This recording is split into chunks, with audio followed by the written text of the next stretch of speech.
علی بھائی اگلا سوال ہے، میں امریکہ میں مقیم ہوں، ہم جس مسجد میں نماز پڑھتے ہیں وہاں جب کبھی بھی امام صاحب غیر حاضر ہوں تو ان کی جگہ امامت کرنے کے لیے چند لوگوں میں کمپٹیشن ہوتا ہے اور جس کا بس چلتا ہے وہ جمپ لگا کر مصلی کا قبضہ حاصل کر لیتا ہے، حالانکہ مقتدی حضرات میں سے اکثر لوگ ان کی اقتداء میں نماز پڑھنا بالکل بھی پسند نہیں کرتے۔ کیا ایسی صورتحال میں زبردستی کے بنے ہوئے امام صاحب جن کے لیے دل میں اچھے جذبات بھی نہ ہو، اس امام کے پیچھے ہم لوگوں کی نماز درست ہوگی؟ میرے بھائی یہ زبردستی کے اماموں کو تو چھوڑ دیں، آلریڈی جو آپ نے امام رکھے ہوئے ہیں ان کے بارے میں آپ کے کیا جذبات ہیں؟ یقین کریں ہمیں تو لوگ شکایت کر کے بتاتے رہتے ہیں جی مسجد میں ایک مہینے میں اتنے امام بدل چکے ہیں۔ تو اگر آپ اس چکر میں پڑ گئے نا کہ آپ کوئی ایسا امام ڈھونڈیں کہ جس سے سارے مقتدی راضی ہوں اور وہ صاحب کردار ہو، تو وہ آپ کو فرشتوں میں سے کوئی امام ڈھونڈ کے لانا پڑے گا۔ آج کل تو ناپید ہیں اس قسم کے امام۔ رہا نماز کا مسئلہ، تو نماز تو ہر امام کے پیچھے ہو جاتی ہے، البتہ اس امام کے لیے ضرور لمحہ فکری ہے۔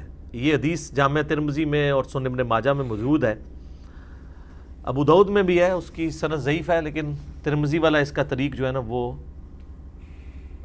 صحیح سند کے ساتھ ہے کہ نبی علیہ السلام نے فرمایا کہ جس امام کو اس کے مقتدی ناپسند کرتے ہوں تو اس کی نماز اللہ کے حضور قبول نہیں ہوتی، اس کی اپنی، مقتدیوں کی ہو جائے گی اس کے لیے، یہ اس کے لیے عبرت ہے۔ اس طریقے سے جامع ترمذی میں حدیث ہے کہ ایسا شخص امامت کا اہل ہی نہیں ہے اور وہ خائن ہے کہ جب وہ دعا کرنے لگے تو اپنے لیے دعا کرے اور اپنے مقتدیوں کے لیے دعا نہ کرے، جس سے وہ اجتماعی دعا ثابت کرتے ہیں، حالانکہ اس میں اجتماعی دعا، نماز کے بعد دعا کا ذکر نہیں ہے، وہ ویسے ہی ذکر ہے کہ آپ اپنے متعلقین کے لیے دعا کریں، اور اس میں صرف امام مسجد نہیں، جتنے پیر ہیں، علماء ہیں، ٹیچرز ہیں، سب کو چاہیے اپنے اپنے متعلقین کے لیے دعا کیا کریں۔ تو اس طرح کی ساری حدیثوں سے یہ رزلٹ نکلتا ہے کہ اس امام کے لیے اپنا لمحہ فکری ہے جو جمپ لگا کے تو مصلی پہ قبضہ کر رہے ہیں۔ میں تو حیران ہوتا ہوں کہ لوگ کس طرح یہ خواہش کا اظہار کرتے ہیں خود سے کہ وہ جناب اس طریقے سے مصلی پہ چڑھ رہے ہیں۔ صحابہ کرام میں تو آپ کو پکڑ پکڑ کے چڑھانا پڑتا تھا، مصلی پہ چڑھتے نہیں تھے، کہ وہ کہتے تھے یہ ذمہ داری والی بات ہے۔ ویسے تو ایک حدیث صحیح بخاری میں ہے کہ اگر کوئی شخص کہیں پر مہمان جائے نا تو وہ وہاں پہ امامت نہیں کروائے گا اس امام کی اجازت کے بغیر، ہاں خود کوئی رسپیکٹ کے طور پہ آگے کر دے۔ لیکن صحابہ کرام اتنی احتیاط کرتے تھے کہ ابو داؤد ترمذی میں حدیث ہے کہ مالک بن حویرث ملنے کے لیے گئے چند تابعین کو، تو نماز کا وقت ہو گیا تو انہوں نے کہا حضرت آپ نماز پڑھائیں، آپ صحابی ہیں۔ تو انہوں نے کہا میں نماز نہیں پڑھاؤں گا، اور میں تمہیں بعد میں بتاتا ہوں اس کی وجہ کہ میں کیوں نہیں نماز پڑھا رہا۔ تو جب فارغ ہوئے تو نبی صلی اللہ علیہ وآلہ وسلم کی انہوں نے حدیث بیان کی کہ آپ صلی اللہ علیہ وآلہ وسلم نے منع فرمایا کہ تم کسی کے پاس جاؤ تو اس کے مصلی پہ چھلانگ مارنے سے، جس طرح یہ کہہ رہے ہیں، اس کا حق ہے کہ وہ نماز پڑھائے۔ تو یہ جو چھلانگیں مارنے والے ہیں نا جی، بیسیکلی ان کو کوئی زیادہ شوق ہوتا ہے ڈومیننٹ ہونے کا، ادروائز تو مصلی سے پرہیز ہی کرنا چاہیے۔ لیکن چونکہ اب ساری گیم مصلی کی ہے، آپ کو پتہ ہے، کیونکہ اس کے ساتھ اور کئی ایک چیزیں جڑی ہوئی ہیں، پی آرز جڑی ہوئی ہیں، الٹیمیٹلی چندے، کھڑپینچیاں، چندہ نہ بھی ہو کھڑپینچیاں، ٹھیک ہے۔ اس طرح آپ نے دیکھا کہ چند ایک مؤذن ہوتے ہیں جو بڑے یعنی فرعون ٹائپ مؤذن ہوتے ہیں، وہ کسی کو اذان بھی نہیں دینے دیتے ہیں، حالانکہ خود بھی غلط دے رہے ہوتے ہیں ان میں سے کئی ایک، لیکن کسی دوسرے کو اذان اقامت کے لیے کوئی کھڑا تو ہو اس کے ساتھ بدتمیزی کرتے ہیں۔ امامت کا جہاں تک تعلق ہے، امام کو اگر مقتدی پسند کرتے ہیں، نماز اسٹیبلش ہو جائے گی، اس امام کے لیے لمحہ فکری ہے، مقتدیوں کی نماز ہو جائے گی۔ وہ اوپر تلے دو اکٹھی حدیثیں ہیں صحیح بخاری کے اندر، 694 اور 695۔ 694 میں آتا ہے کہ حضرت ابو ہریرہ کہتے ہیں کہ نبی علیہ السلام نے مجھے فرمایا تھا کہ عنقریب ایسے امام آئیں گے جو تمہیں غلط نمازیں پڑھایا کریں گے۔ تو کہا یا رسول اللہ کیا کروں؟ فرمایا ان کے پیچھے نماز پڑھ لینا، ان کی غلطی کا وبال ان پہ ہوگا۔ تو غلط نماز پڑھانے والے، غلط یعنی ظاہر ہے اس میں کہ یہ غلطیاں ہو سکتی ہیں نا، کسی سے قرات کی غلطی ہو سکتی ہے، رکوع اور سجدے میں صحیح طریقے سے نہیں وہ پرفارم کر رہے، عقیدے کی غلطی بھی ہو سکتی ہے۔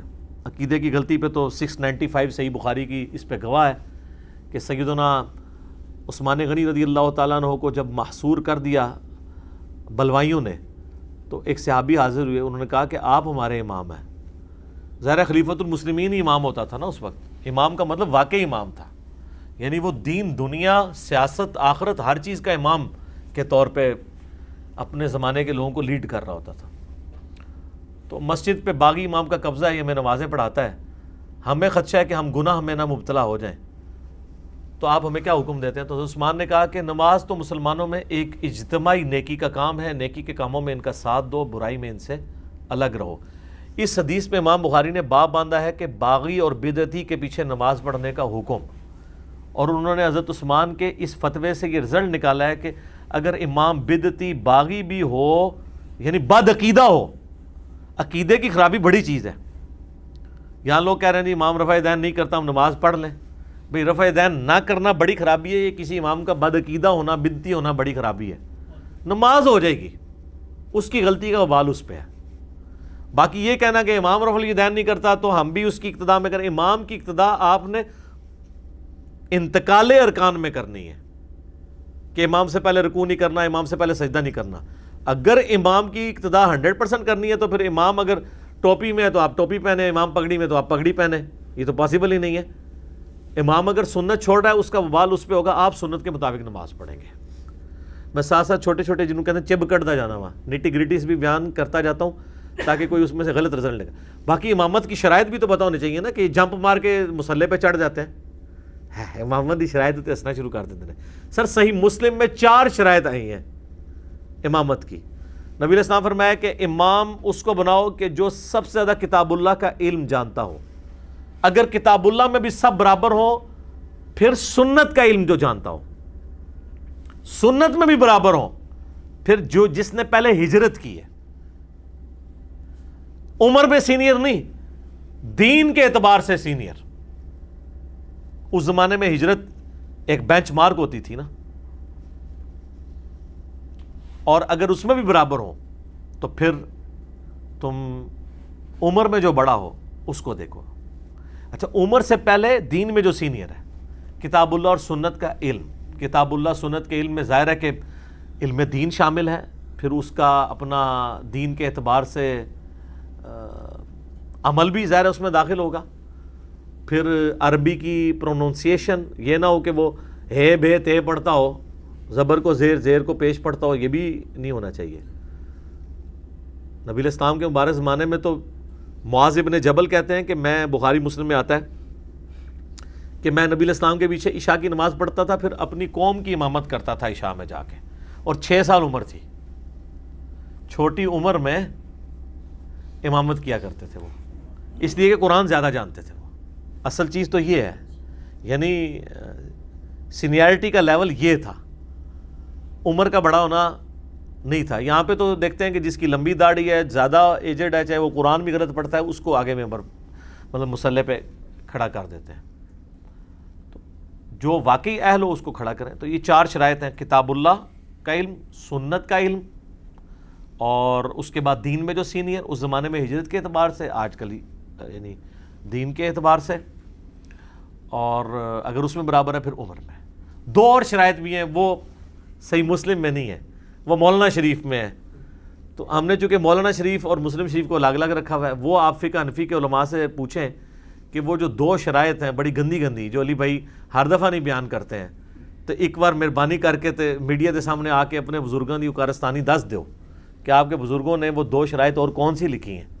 اور صرف آپ نے وہ شرائط بتانی نہیں ہے, پھر آپ کے سارے علماء اور مفتیوں نے آ کے جسٹیفائی کرنا ہے کہ وہ اپنی اپنی مسجدوں میں امامت کیوں کر رہے ہیں. وہ پھر یہ ثابت کریں گے کہ وہ ان 2 شرائط کو بھی پورا کرتے ہیں, اس لیے وہ امامت کے اہل ہیں, کیونکہ باقیوں میں وہ 2 خوبیاں نہیں پائی جاتی ہیں. تو یہ صرف یہ نہیں بتانا کہ شرائط کون سی ہیں, وہ اپنے آپ کو بھی جسٹیفائی کرنا ہے, ورنہ اپنے اپنے مسئلے چھوڑ دیں, یا وہ شرائط پوری کریں آپ, یا بزرگوں کو کہہ کہ وہ بزرگ اس قسم کی باتیں لکھ گئے تھے. اب یہ اس چکر میں نہیں پڑھنا مفتا بھی ہی ہے تو مفتا بھی ہی نہیں ہے, ٹھیک ہے, تو آڈے نال کام پہ گیا, ٹھیک ہے نا جی. اور یار میں پھر وہی جملہ بولوں گا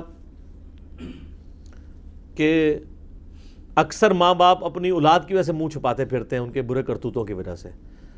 فرقوں کے ماننے والے لوگ یہ وہ بد نصیب اولادیں ہیں روحانی جو اپنے بزرگوں کے کرتوتوں کی وجہ سے منہ چھپاتی پھرتی ہیں. ویسے دنیا میں تو آپ نے دیکھا ہے کہ عموماً ماں باپ کہتے ہیں نہیں میرا اولاد خراب نکلی, میں کسی کو منہ دسنے دے قابل نہیں.